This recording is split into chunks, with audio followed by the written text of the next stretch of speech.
that you can never quite recall. And you see footsteps, that you hear the footsteps.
That's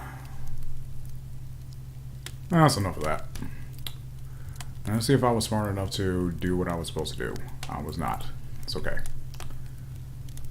Easily remedied, I think. There we are.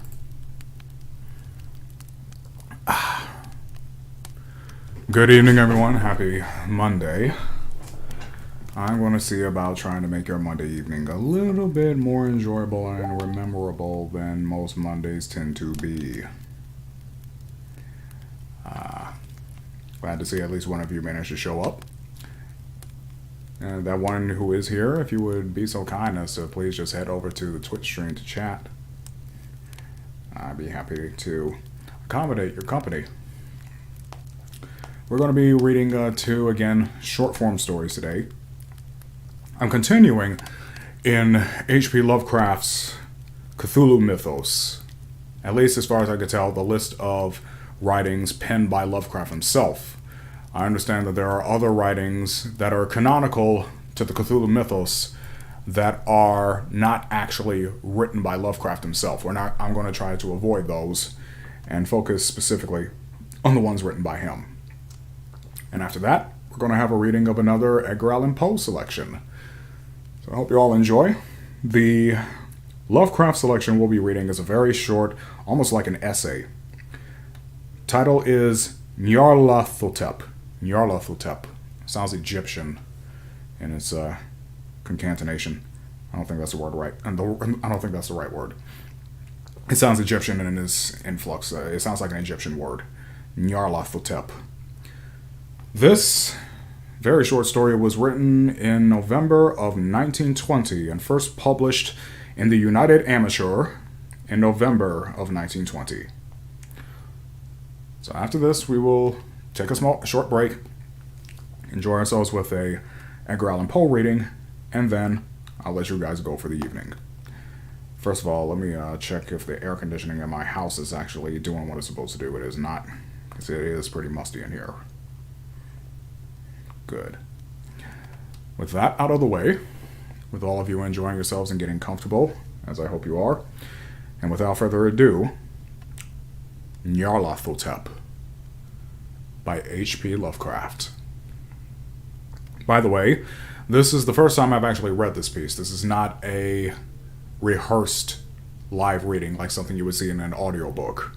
So you may hear a couple of hiccups, a couple of mistakes, maybe a mispronounced word or two, maybe my pausing for some hydration, as the case may be. So imagine it's more like we're just sitting in the same room next to this warm, crackling fire, listening to some spooky literary goodness. Please enjoy. Nyarlathotep.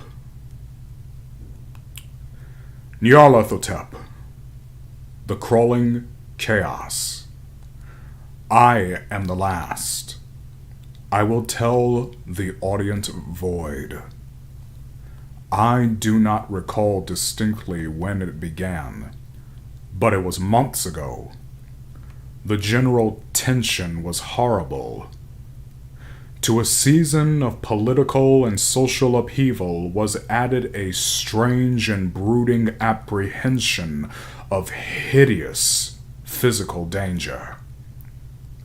A danger widespread and all-embracing. Such a danger as may be imagined only in the most terrible phantasms of the night. I recall that the people went about with pale and worried faces, and whispered warnings and prophecies which no one dared consciously repeat or acknowledge to himself that he had heard.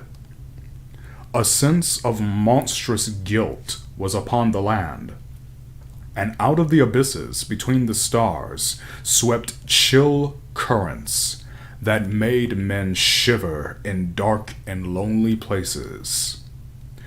There was a demonic alteration in the sequence of the seasons. The autumn heat lingered fearsomely, and everyone felt that the world, and perhaps the universe, had passed from the control of known gods or forces to that of gods or forces which were unknown. And it was then that Nyarlathotep came out of Egypt. Hey, get a load of that, it is Egyptian. Who he was, none could tell, but he was of the old native blood and looked like a pharaoh. The Fellahin knelt when they saw him, yet could not say why. He said he had risen up out of the blackness of 27 centuries, and that he had heard messages from places not on this planet. Into the lands of civilization came Nyarlathotep, swarthy, slender, and sinister, always buying strange instruments of glass and metal and combining them into instruments yet stranger. He spoke much of the sciences, of electricity and psychology, and gave exhibitions of power which sent his spectators away speechless, yet which swelled his fame to exceeding magnitude. Men advised one another to see Nyarlathotep, and shuddered. And where Nyarlathotep went, rest vanished, for the small hours were rent with the screams of nightmare. Never before had the screams of nightmare been such a public problem. Now the wise men almost wished they could forbid sleep in the small hours, that the shrieks of cities might less horribly disturb the pale, pitying moon as it glimmered on green waters gliding under bridges, and old steeples crumbling against a sickly sky. I remember when Nyarlathotep came to my city, the great, the old, the terrible city of unnumbered crimes.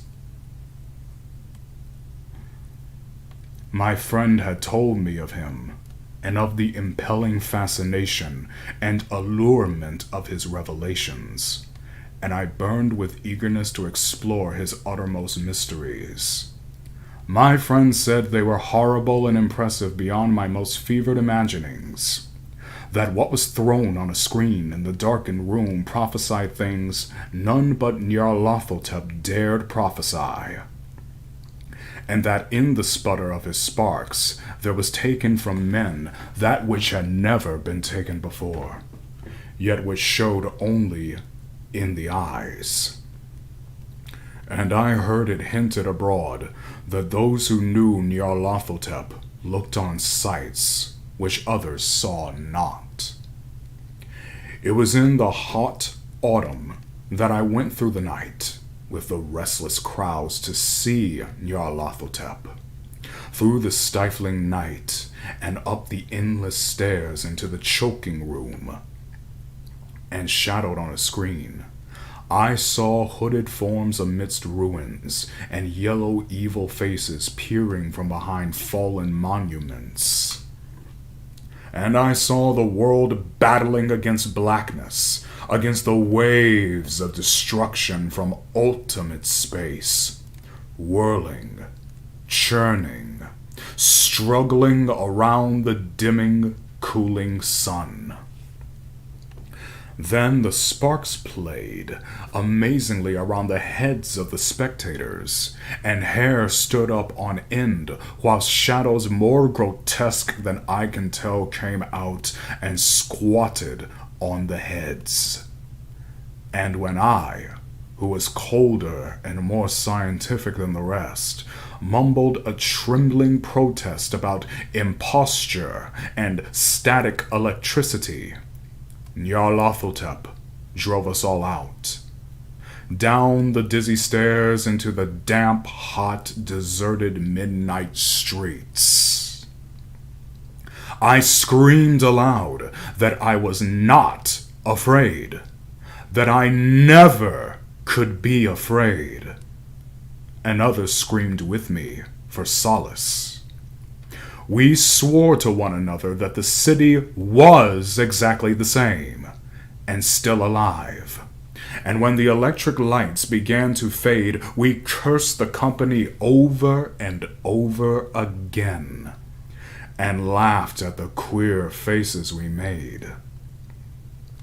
I believe we felt something coming down from the greenish moon, for when we began to depend on its light, we drifted into curious, involuntary marching formations, and seemed to know our destinations, though we dared not think of them.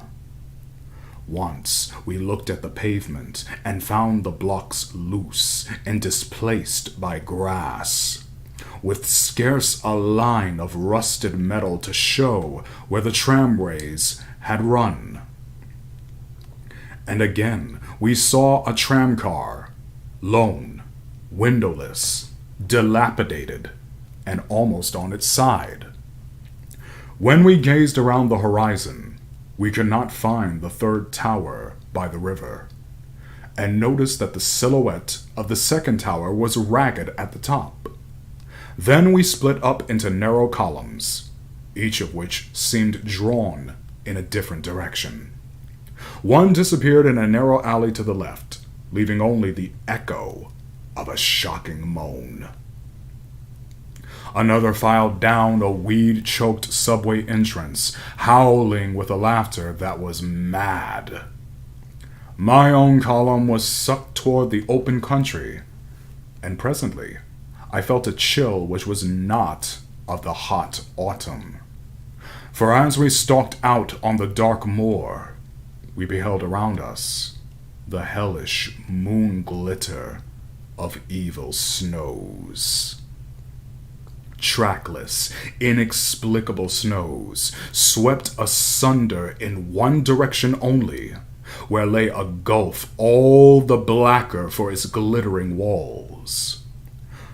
The column seemed very thin indeed, as it plodded dreamily into the gulf.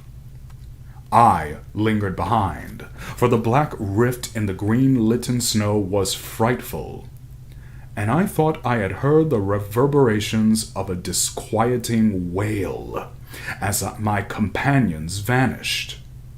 But my power to linger was slight. As if beckoned by those who had gone before, I half floated between the titanic snowdrifts, quivering and afraid into the sightless vortex of the unimaginable. Screamingly sentient, dumbly delirious, only the gods that were can tell.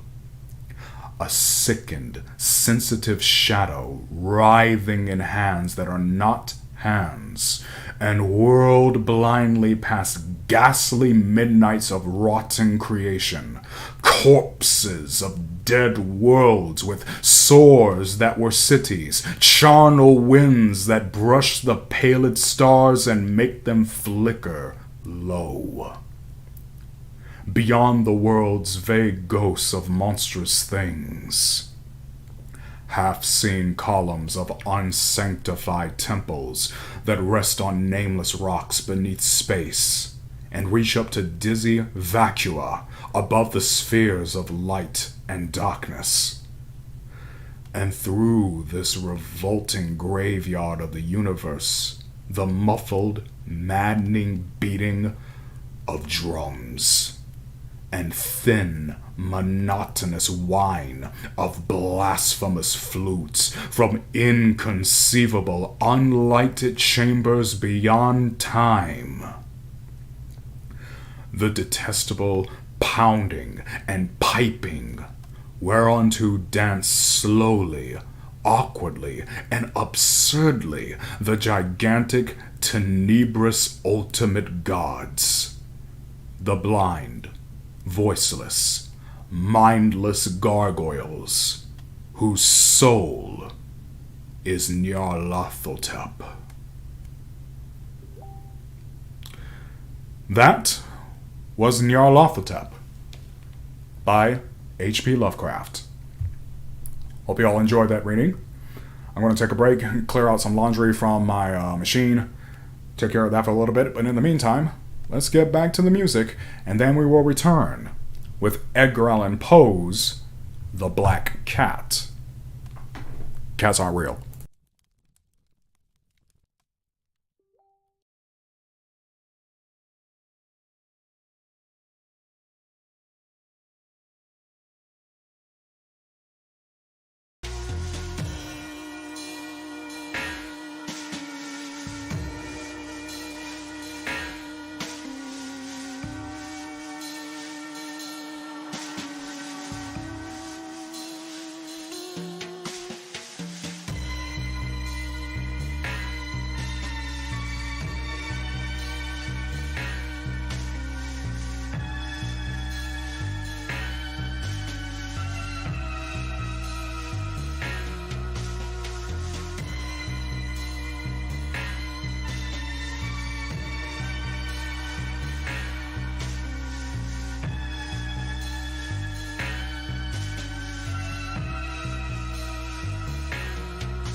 When I held you in my arms, I felt a strange sensation. Waiting to receive life. Who in their right mind would believe a man had returned from the dead? You've been living in the shadow.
to this music stream to bring you breaking local news. There has been much debate lately regarding whether the local town law in general is legal at all. Our town is an old town, and as new generations of citizens with increasingly progressive ideas come along, the question comes up: is blood sacrifice a proper way to formalize a new law? And if not, should laws sworn in this way continue to be observed? This would, of course, mean the abolishment of every law which the faceless, nameless beings that founded our town put into place for our protection. These laws include many important local ordinances, such as new neighbors must interact without facing one another for at least 1 year after moving next to each other, the mandatory attendance of Mass at the underground church every Thursday, and the mandatory return of all books to the local library 1 week after obtaining them, no matter where you initially got them from. We certainly hope these important laws will remain in effect. After all, nobody knows what may happen once we stop following them. This has been the local news.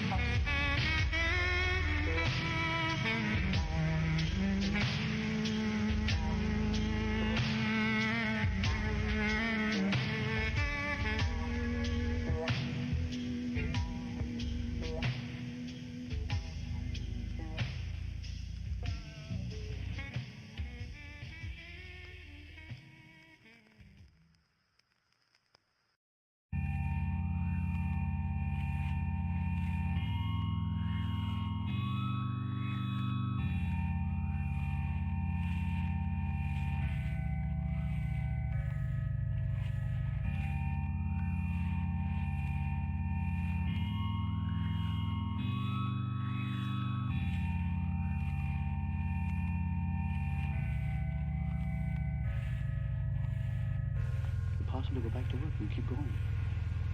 I had stopped work to go into the hospital because I needed some treatment. And if they weren't going to give me a shot or something, I couldn't see how I could possibly go to work again.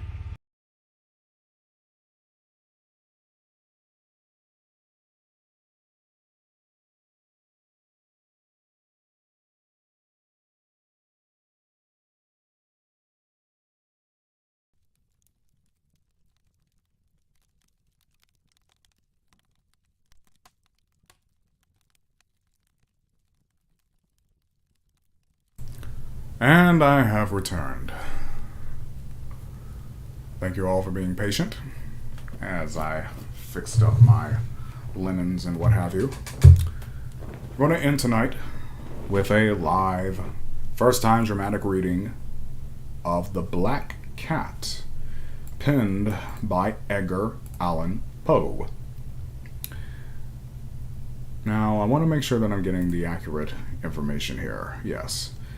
This was first published August 19th of 1843 in the edition of the Saturday Evening Post by that date. It's pretty, it's a little bit longer than The Telltale Heart as I recall, but it's certainly a thrilling story all the same. Once again, as a disclaimer, as I put at the beginning, this is a first-time live reading. This is not rehearsed. You may hear some mistakes or hiccups or so forth, unlike what you would hear, for example, if this were a professional audiobook. So instead, just imagine you and I are in the same room listening to some thrilling, scary tales. So without further ado, Edgar Allan Poe's The Black Cat. For the most wild, yet most homely narrative which I am about to pen, I neither expect nor solicit belief. Mad indeed would I be to expect it, in a case where my very senses reject their own evidence. Yet mad I am not, and very surely do I not dream. But tomorrow I die, and today I would unburden my soul. My immediate purpose is to place before the world, plainly, succinctly, and without comment, a series of mere household events. In their consequences, these events have terrified, have tortured, have destroyed me. Yet I will not attempt to expound them. To me, they have presented little but horror. To many, they will seem less terrible than Baroque's. Hereafter, perhaps, some intellect may be found which will reduce my phantasm to the commonplace, some intellect more calm, more logical, and far less excitable than my own, which will perceive in the circumstances I detail with awe nothing more than an ordinary succession of very natural causes and effects. From my infancy, I was noted for the docility and humanity of my disposition.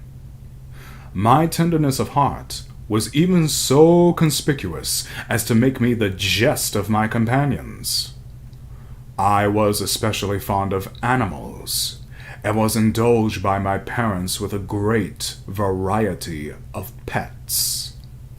With these I spent most of my time, and never was so happy as when feeding and caressing them. This peculiarity of character grew with my growth, and, in my manhood, I derived from it one of my principal sources of pleasure. To those who have cherished an affection for a faithful and sagacious dog, I need hardly be at the trouble of explaining the nature or the intensity of the gratification thus derivable. There is something in the unselfish and self-sacrificing love of a brute, which goes directly to the heart of him who has had frequent occasion to test the paltry friendship and gossamer fidelity of mere man. I married early, and was happy to find in my wife a disposition not uncongenial with my own. Observing my partiality for domestic pets, she lost no opportunity of procuring those of the most agreeable kind. We had birds, goldfish, a fine dog, rabbits, a small monkey, and a cat. This latter was a remarkably large and beautiful animal, entirely black and sagacious to an astonishing degree. In speaking of her intelligence, my wife, who at heart was not a little tinctured with superstition, made frequent allusion to the ancient popular notion which regarded all black cats as witches in disguise. Not that she was ever serious upon this point, and I mention the matter at all for no better reason than that it happens, just now, to be remembered. Pluto, this was the cat's name, was my favorite pet and playmate. I alone fed him, and he attended me wherever I went about the house. It was even with difficulty that I could prevent him from following me through the streets.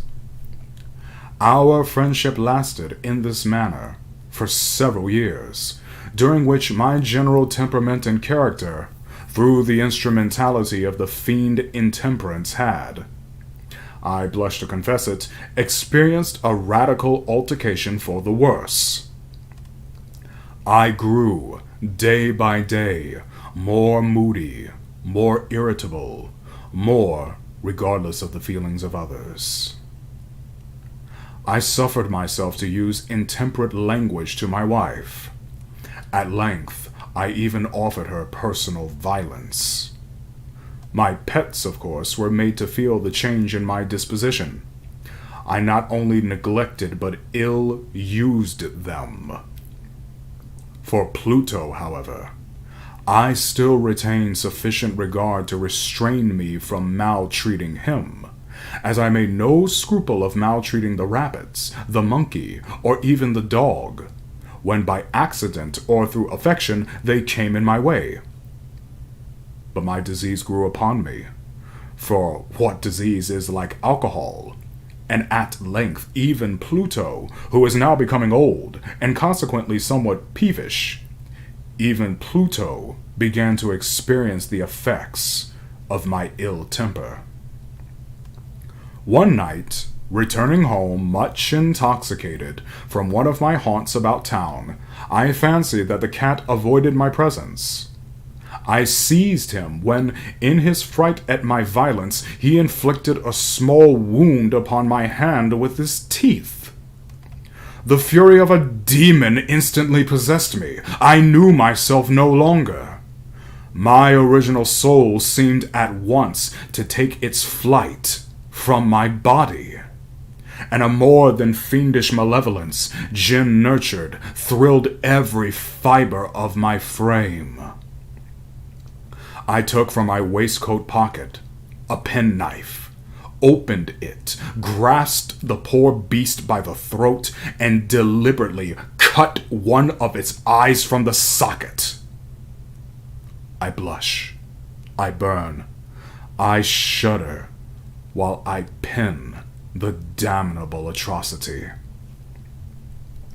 When reason returned with the morning, when I had slept off the fumes of the night's debauch, I experienced a sentiment half of horror, half of remorse, for the crime of which I had been guilty.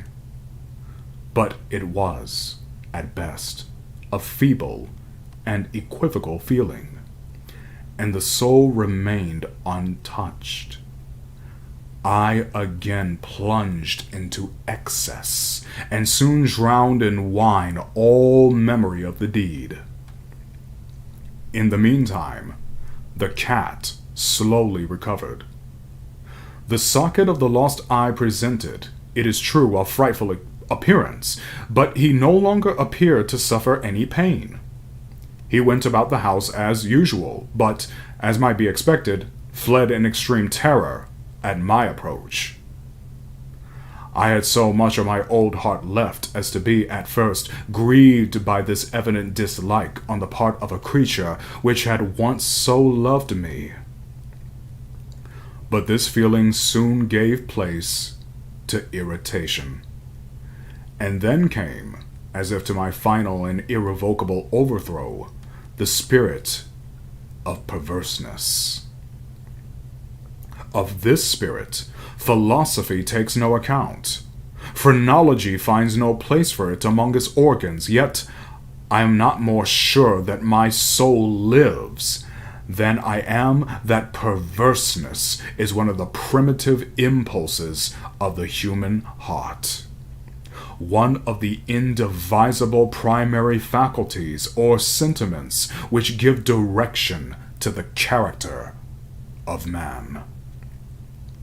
Who has not 100 times found himself committing a vile or a silly action, for no other reason than because he knows he should not? Have we not a perpetual inclination, in the teeth of our best judgment, to violate that which is law, merely because we understand it to be such? This spirit of perverseness, I say, came to my final overthrow. It was this unfathomable longing of the soul to vex itself, to offer violence to its own nature, to do wrong for the wrong's sake only, that urged me to continue, and finally to consummate the injury I had inflicted upon the unoffending brute. One morning, in cool blood, I slipped a noose about its neck and hung it to the limb of a tree. Hung it with the tears streaming from my eyes, and with the bitterest remorse at my heart. Hung it because I knew that it had loved me, and because because I felt it had given me no reason of offense. Hung it because I knew that in so doing, I was committing a sin, a deadly sin that would so jeopardize my immortal soul as to place it, if such a thing were possible, even beyond the reach of the infinite mercy of the most merciful and most terrible God. On the night of the day on which this cruel deed was done, I was aroused from sleep by the cry of fire. The curtains of my bed were in flames. The whole house was blazing. It was with great difficulty that my wife, a servant, and myself made our escape from the conflagration. The destruction was complete. My entire worldly wealth was swallowed up, and I resigned myself thenceforward to despair. I am above the weakness of seeking to establish a sequence of cause and effect between the disaster and the atrocity. But I am detailing a chain of facts, and wish not to leave even a possible link imperfect. On the day succeeding the fire, I visited the ruins. The walls, with one exception, had fallen in.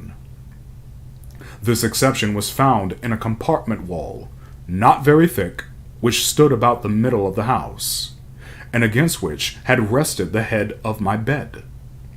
The plastering had here, in great measure, resisted the action of the fire, a fact which I attributed to its having been recently spread.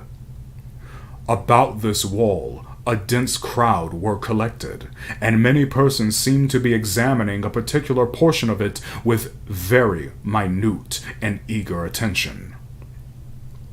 The words "strange," "singular," and other similar expressions excited my curiosity. I approached and saw, as if graven in bas relief upon the white surface, the figure of a gigantic cat. The impression was given with an accuracy truly marvelous. There had been a rope about the animal's neck. When I first beheld this apparition, for I could scarcely regard it as less, my wonder and my terror were extreme. But at length, reflection came to my aid. The cat, I remembered, had been hung in a garden adjacent to the house. Upon the alarm of fire, this garden had been immediately filled by the crowd, by some one of whom the animal must have been cut from the tree and thrown through an open window into my chamber. This had probably been done with the view of arousing me from sleep. The falling of other walls had compressed the victim of my cruelty into the substance of the freshly spread plaster, the lime of which, with the flames and the ammonia from the carcass, had then accomplished the portraiture as I saw it. Although I thus readily accounted to my reason, if not altogether to my conscience, for the startling fact just detailed, it did not the less fail to make a deep impression upon my fancy.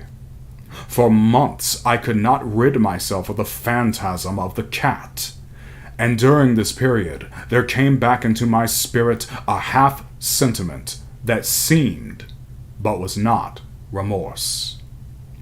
I went so far as to regret the loss of the animal, and to look about me among the vile haunts which I now habitually frequented for another pet of the same species, and of somewhat similar appearance, with which to supply its place.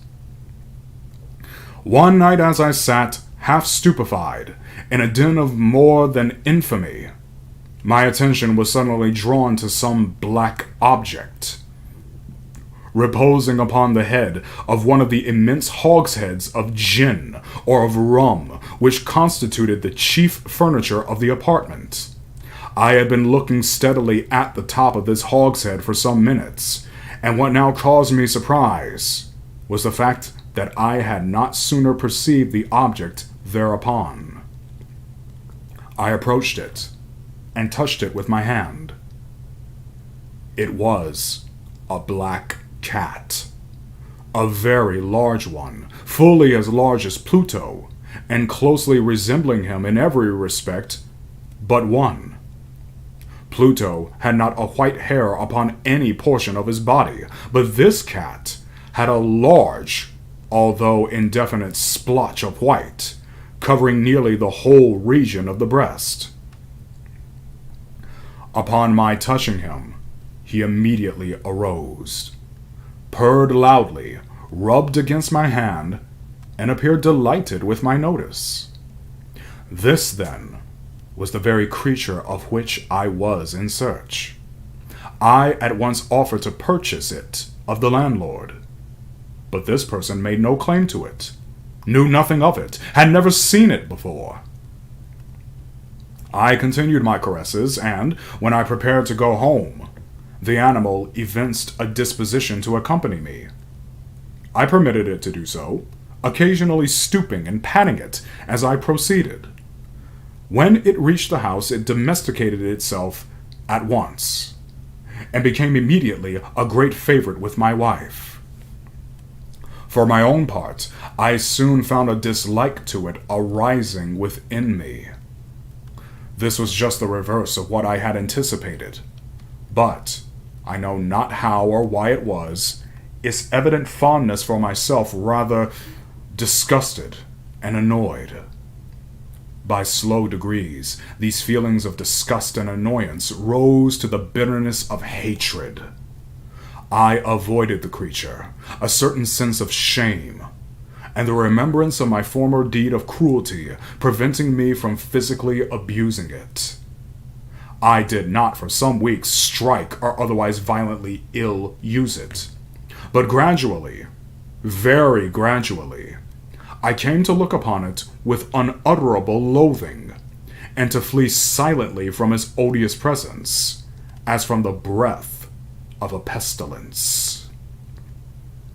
What added no doubt to my hatred of the beast was the discovery, on the morning after I brought it home, that, like Pluto, it also had been deprived of one of its eyes. This circumstance, however, only endeared it to my wife, who, as I have already said, possessed, in a high degree, that humanity of feeling, which had once been my distinguishing trait, and the source of many of my simplest and purest pleasures. With my aversion to this cat, however, its partiality for myself seemed to increase. It followed my footsteps with a pertinacity which it would be difficult to make the reader comprehend. Whenever I sat, it would crouch beneath my chair, or spring upon my knees, covering me with its loathsome caresses. If I arose to walk, it would get between my feet, and thus nearly throw me down, or, fastening its long and sharp claws in my dress, clamber, in this manner, to my breast. At such times, although I longed to destroy it with a blow, I was yet withheld from so doing, partly by a memory of my former crime, but chiefly, let me confess it at once, by absolute dread of the beast. This dread was not exactly a dread of physical evil, and yet I should be at a loss how otherwise to define it. I am almost ashamed to own, yes, even in this felon's cell, I am almost ashamed to own, that the terror and horror with which the animal inspired me had been heightened by one of the merest chimeras it would be possible to conceive. My wife had called my attention more than once to the character of the mark of white hair, of which I have spoken, and which constituted the sole visible difference between the strange beast and the one I had destroyed. The reader will remember that this mark, although large, had been originally very indefinite. but by slow degrees, degrees nearly imperceptible, and which for a long time my reason struggled to reject as fanciful, it had at length assumed a rigorous distinctness of outline. It was now the representation of an object that I shudder to name. And for this, above all, I loathed and dreaded, and would have rid myself of the monster had I dared. It was now, I say, the image of a hideous, of a ghastly thing, of the gallows. Oh, mournful and terrible engine of horror and of crime, of agony and of death. And now was I indeed wretched beyond the wretchedness of mere humanity, and a brute beast, whose fellow I had contemptuously destroyed, a brute beast to work out for me, and for me a man fashioned in the image of the high God. So much of insufferable woe. Alas! Neither by day nor by night knew I the blessing of rest any more. During the former, the creature left me no moment alone, and in the latter I started hourly from dreams of unutterable fear, to find the hot breath of the thing upon my face, and its vast weight an incarnate nightmare that I had no power to shake off, incumbent eternally upon my heart. Beneath the pressure of torments such as these, the feeble remnant of the good within me succumbed. Evil thoughts became my sole intimates, the darkest and most evil of thoughts.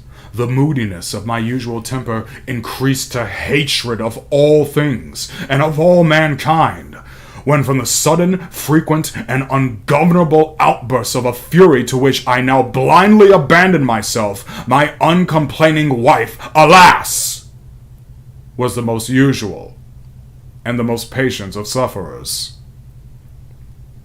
One day, she accompanied me, upon some household errand, into the cellar of the old building which our property compelled us to inhabit. The cat followed me down the steep stairs, and, nearly throwing me headlong, exasperated me to madness.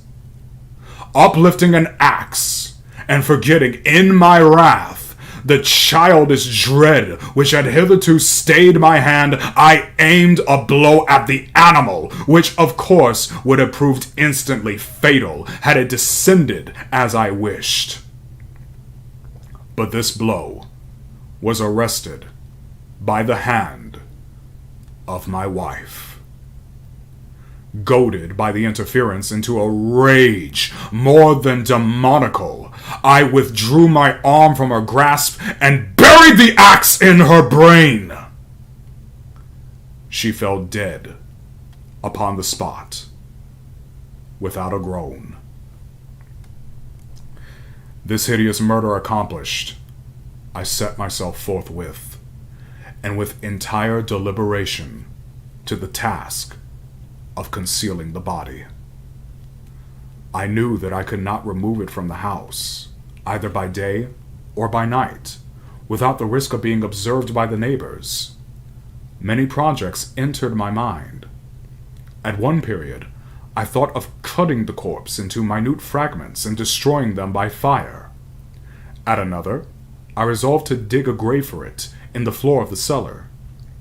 Again, I deliberated about casting it in the well in the yard, about packing it in a box as if merchandise, with the usual arrangements, and so getting a porter to take it from the house. Finally, I hit upon what I considered a far better expedient than either of these.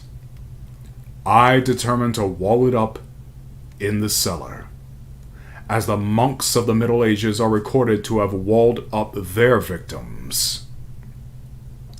For a purpose such as this, the cellar was admirably adapted. Its walls were loosely constructed, and had lately been plastered throughout with a rough plaster, which the dampness of the atmosphere had prevented from hardening. Moreover, in one of the walls was a projection caused by a false chimney or fireplace that had been filled or walled up and made to resemble the rest of the cellar.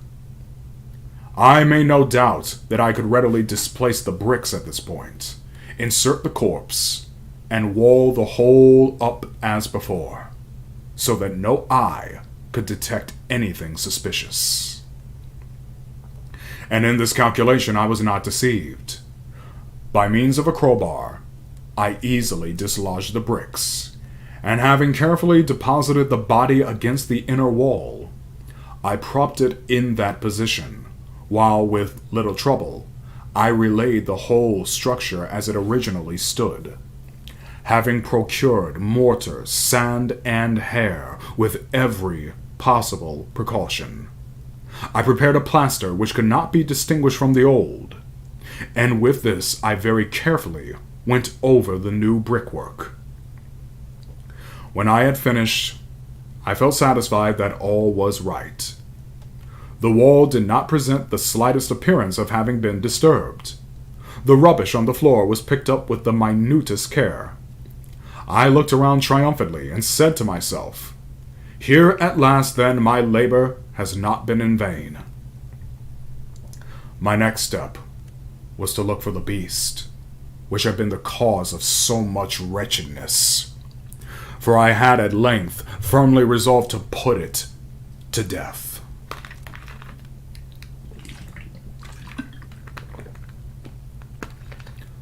Had I been able to meet with it at the moment, there could have been no doubt of its fate. But it appeared that the crafty animal had been alarmed at the violence of my previous anger, and forbore to present itself in my present mood. It is impossible to describe or to imagine the deep, the blissful sense of relief which the absence of the detested creature occasioned in my bosom. It did not make its appearance during the night, and thus, for one night at least, since its introduction into the house, I soundly and tranquilly slept. I slept even with the burden of murder upon my soul. The second and the third day passed, and still my tormentor came not. Once again I breathed as a free man.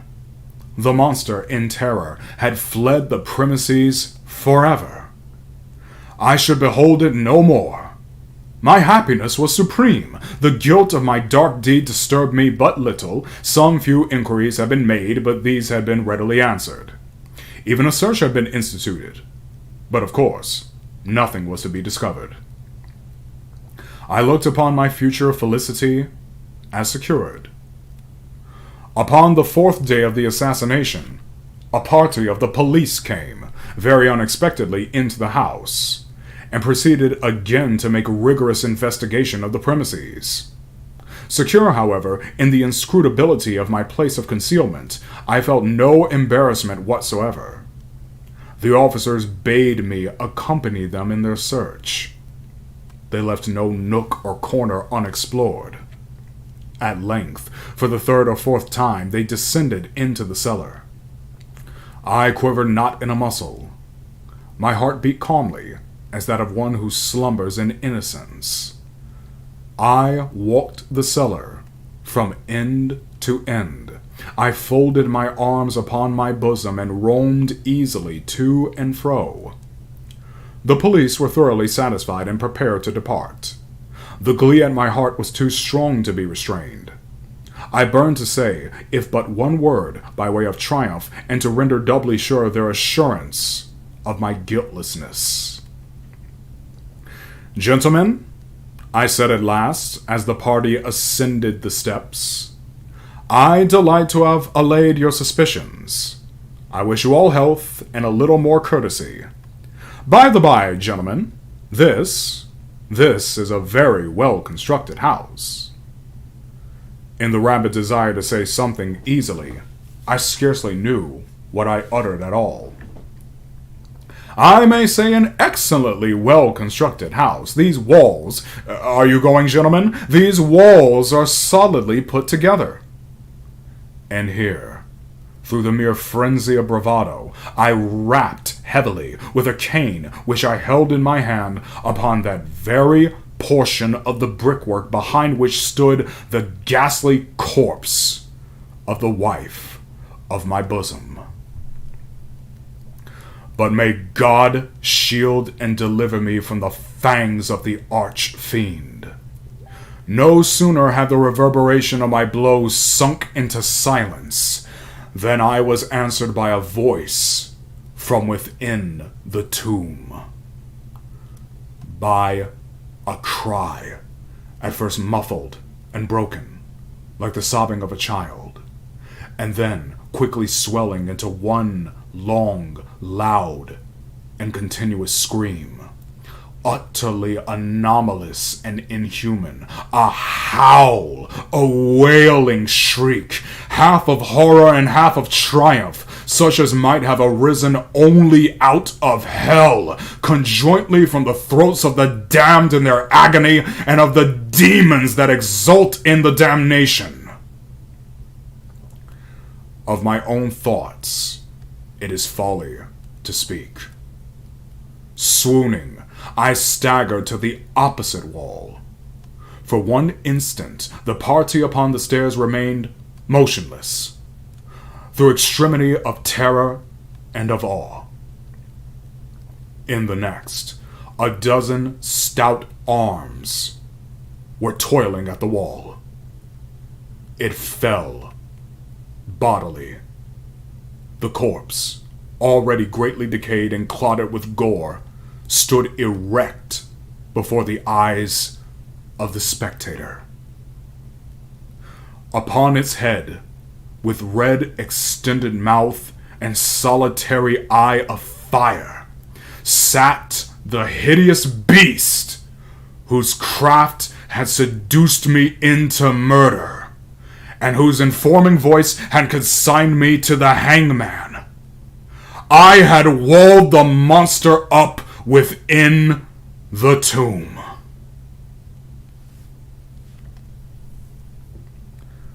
That was The Black Cat, written by Edgar Allan Poe. I hope you, dear listeners, enjoyed what you've heard tonight. I hope this makes your Monday a little bit more memorable in something of a pleasant way. I will be returning very soon with more readings, more drawings, more gamings. It's spooky time, people, and I'm loving it. But in the meantime, I have other matters to attend to. So I wish you all well. Please take care of yourselves and take care of each other. God bless. Have a good week.